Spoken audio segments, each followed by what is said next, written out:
He looks calm, almost too calm, the kind of calm that makes you wonder if you're the only one feeling anything at all. You tell yourself he's cold, or careless, or just not that deep, and then you remember the way his hand hesitated on your back, like he wanted to stay there longer but didn't know what that would mean. In a grocery store parking lot, rain taps the windshield with that patient. Endless sound. He sits in the driver's seat, turning a silver ring around his finger. Eyes fixed forward. Not starting the car. Inside. A thought keeps circling. If I say it out loud, it becomes real.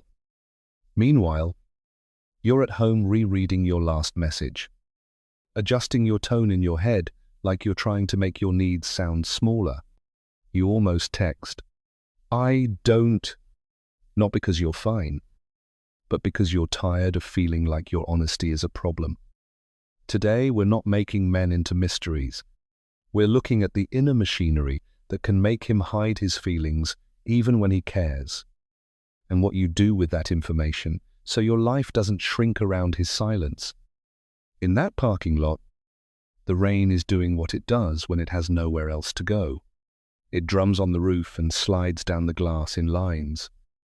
Like the world is trying to rinse something clean. He doesn't move the car. He just turns a silver ring around his finger until the skin underneath looks lighter, almost numb. If you saw him from outside, you might think, "See, he's fine." You might translate stillness as certainty, but inside him, stillness can be a strategy, a way to keep the door shut on something that wants to break through. He's not thinking in big, poetic sentences. He's thinking in quick, practical fragments. Don't make it a thing. Don't sound needy. Don't give her a reason to see you differently. The rain makes every second feel louder, and his throat tightens as if the words have weight. And you, on your side of the story, have your own fragments. Maybe I asked wrong. Maybe I should wait. Maybe I'm too much. At 7:12 p.m. you glance at your phone, then put it face down, then pick it up again, like your hand is trying to solve a puzzle your heart didn't agree to. This is the push and pull that doesn't look dramatic from the outside. It looks like a delayed reply. It looks like a polite smile in the middle of a serious moment. It looks like a man who can talk for 30 minutes about work or a movie, but goes vague the moment the conversation turns toward what's happening between you. Here's the twist. His fear can wear the costume of indifference. And if you take the costume as truth, you start negotiating with a ghost. You start shrinking your questions, softening your needs, waiting for a sign that you are allowed to want what you want. But the rain keeps falling either way, and the ring keeps turning. And somewhere in that small motion is a choice he has not learned how to make. Later, when the house is quiet, he sits in the living room with the TV off. The only light is the cold blue glow of his phone and the dim numbers of a digital clock that refuses to blink faster. He opens his notes app like it's a private room, like nobody can see him in there. He types, "I miss you," and deletes it. He types, "I've been thinking about you," so deletes it. He types, "I don't know how to talk about what I feel." His thumb hovers, and he stares at the sentence the way some people stare at a door they don't want to open. I notice how often women can describe a man's schedule, habits, and patterns, but not his actual inner weather. A pattern I keep seeing is that the more capable he looks on the outside, the more panicked he can feel when emotion asks for words. Here's what tends to happen. He becomes efficient, funny, helpful, or distant. Anything except emotionally specific. And she starts doing the job of meaning for both of them. In Jungian language, this is where a complex can take over. And in plain life, a complex is an old emotional knot that hijacks the present. It turns a simple message into a threat, not because you are dangerous, but because his nervous memory is, maybe, years ago, he learned that feelings get mocked, or ignored, or used against you later, thrown back like a dirty dish. Maybe he learned that being the strong one means being the silent one. So now, even when he cares, the part of him that wants connection has to wrestle with the part of him that wants protection. This is where your side of the story gets messy. You feel the warmth in him sometimes, like a hand on your shoulder, like the way his voice softens when he says your name. Then the next day he goes efficient. He replies like a co-worker. He disappears into tasks, jokes, or sleep. And you begin to read the silence as a verdict. He doesn't feel, he doesn't care. He's playing me. But what if the real verdict is simpler and sadder? He doesn't know how to be seen without shame. The blinking cursor waits. The clock keeps counting, and he is there. Not writing because he has nothing, but not writing because what he has feels too exposed to risk. At the party, you almost believe it's going to be easy. The room is warm. Someone has lit a vanilla candle that's trying a little too hard. Glasses clink. Music hums low enough that people can still hear each other's laughter. He's good in a room like this. He tells a story with perfect timing, the kind that makes everyone lean in and then explode with laughter at the same moment. He offers to help in the kitchen without being asked. He refills someone's drink. He compliments your friend's new haircut. On the surface, he looks generous, relaxed, even intimate with life. But you notice the small thing, the detail nobody applauds. His hand keeps touching the phone in his pocket, thumb pressing the screen through fabric like a pulse check. When he laughs, his eyes flick away right after, scanning the room as if he's making sure nobody saw something too real in him. When you brush his arm, he smiles, but his shoulders tighten like the touch is asking for a response he isn't ready to give. This is how hiding can look like confidence.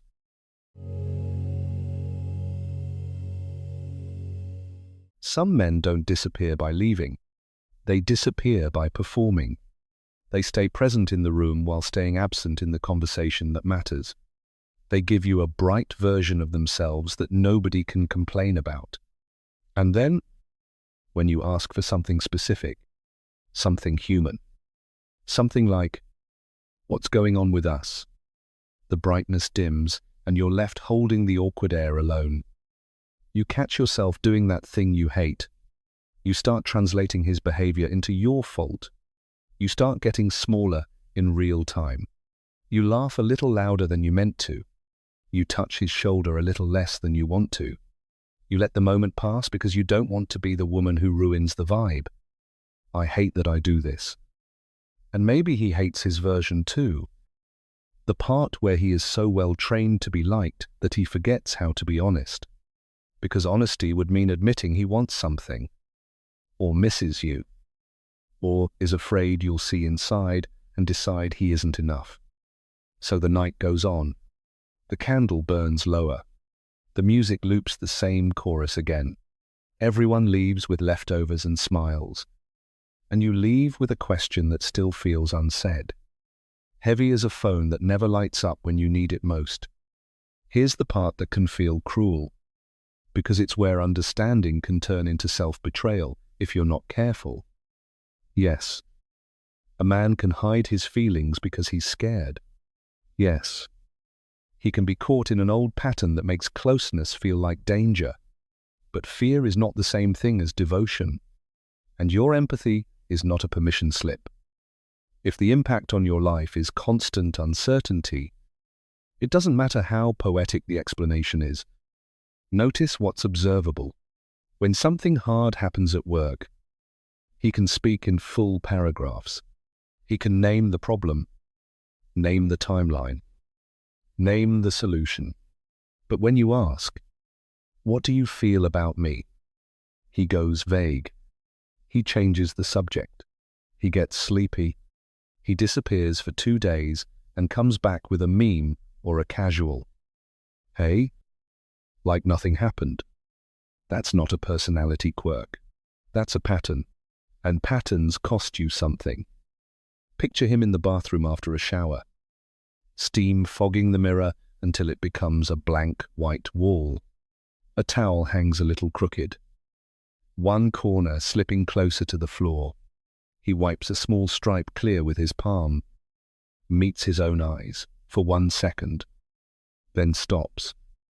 Like even his reflection is too intimate. The moment is quiet. Almost tender.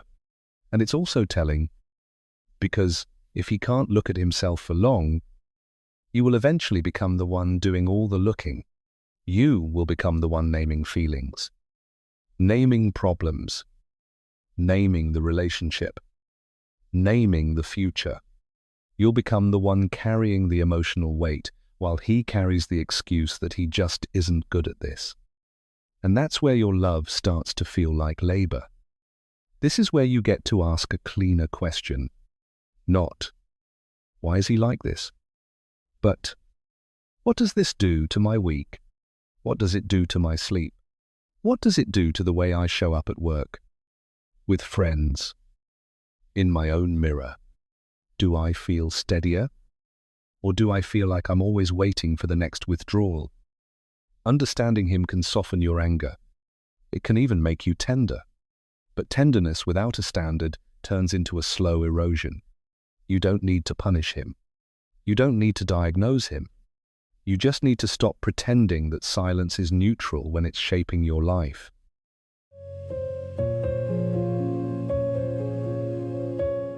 The practice starts in a moment that's almost ordinary. A video call. The cold blue light flattening both your faces. The tiny delay that makes you feel like you're talking across a thin sheet of glass. You ask him one clean question. Not sharp. Not apologetic. What's actually going on for you when you pull back like this? He goes quiet. Not the calm kind. The searching kind. His eyes drop. Then come back.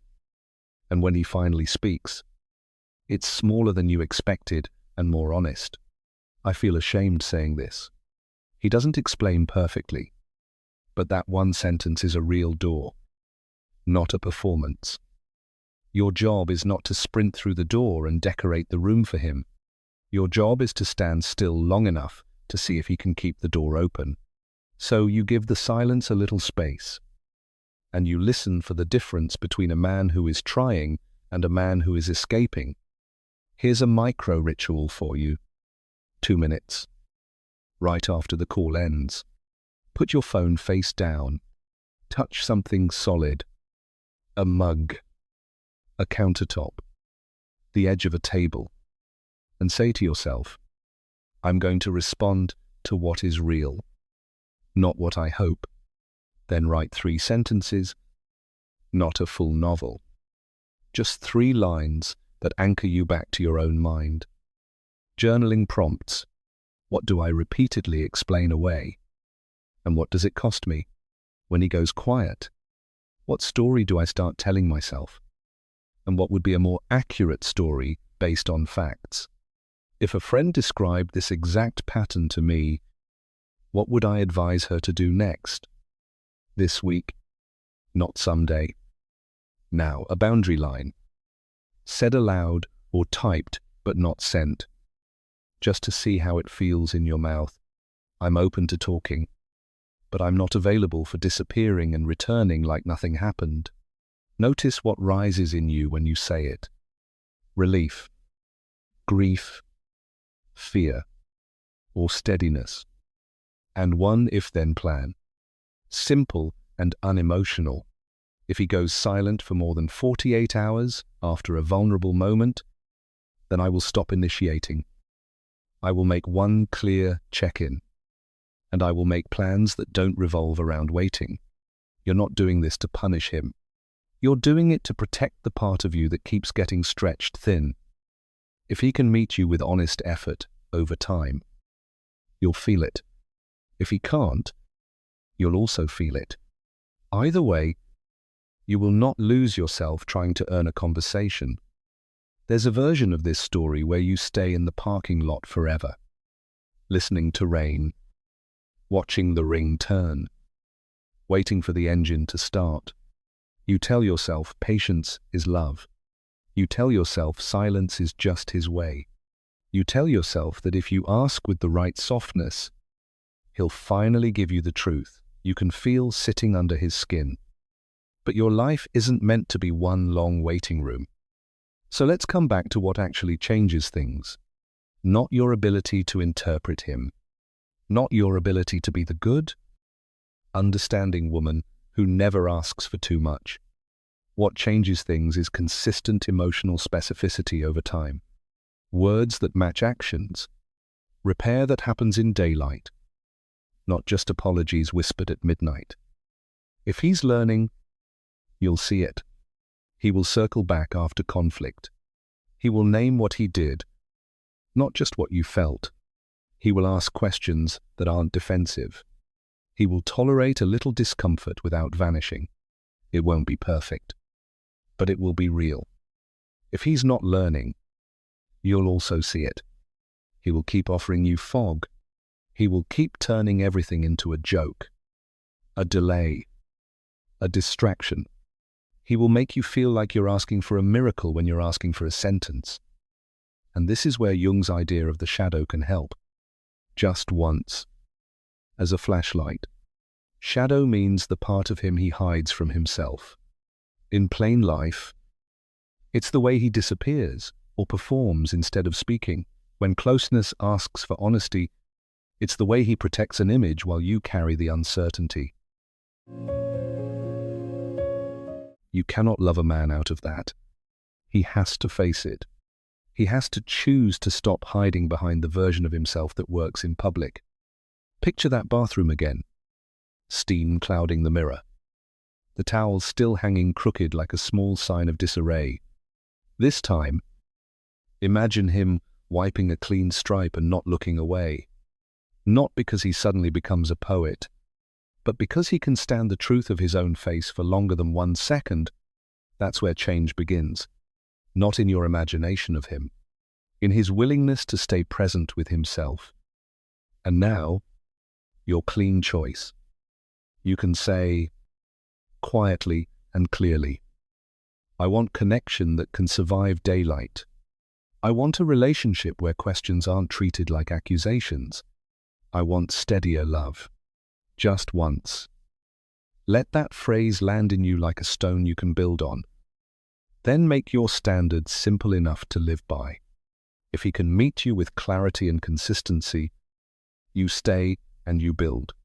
If he can't, you stop rearranging your life around his silence. You let the fog be fog. And you walk toward what you can actually see.